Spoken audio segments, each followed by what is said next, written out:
Le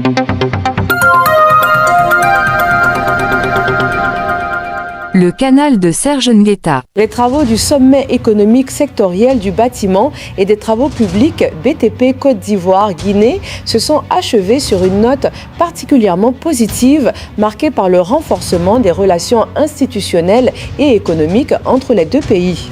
Sous la conduite et avec la présence effective de son Excellence M. Issifou Coulibaly, ambassadeur extraordinaire et plénipotentiaire de la République de Côte d'Ivoire près de la République de Guinée, la délégation ivoirienne a été reçue en audience par plusieurs hautes autorités guinéennes, notamment le ministère du Plan et de la Coopération internationale, le ministère des Infrastructures et des Travaux publics Guinée, ainsi que le ministère de l'Urbanisme, de l'Habitat et de l'Aménagement du territoire. Ces rencontres de haut niveau ont permis de consolider les liens de coopération entre les institutions des deux pays et d'explorer de nouvelles opportunités de partenariat dans les domaines des infrastructures, de l'urbanisme et du développement territorial.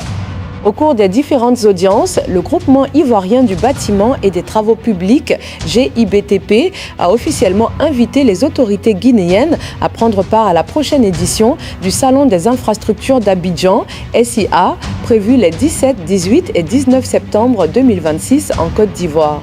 Point culminant de cette mission économique, les échanges ont abouti à la signature d'un protocole d'accord de coopération entre la Confédération générale des entreprises de Guinée et le groupement ivoirien du bâtiment et des travaux publics.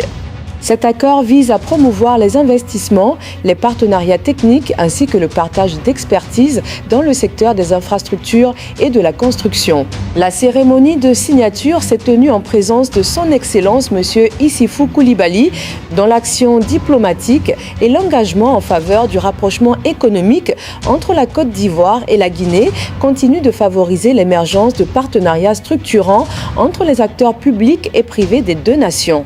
Ce sommet marque ainsi une étape importante dans le renforcement des relations économiques ivoire-guinéennes et ouvre de nouvelles perspectives de coopération durable au service du développement et de l'intégration économique régionale.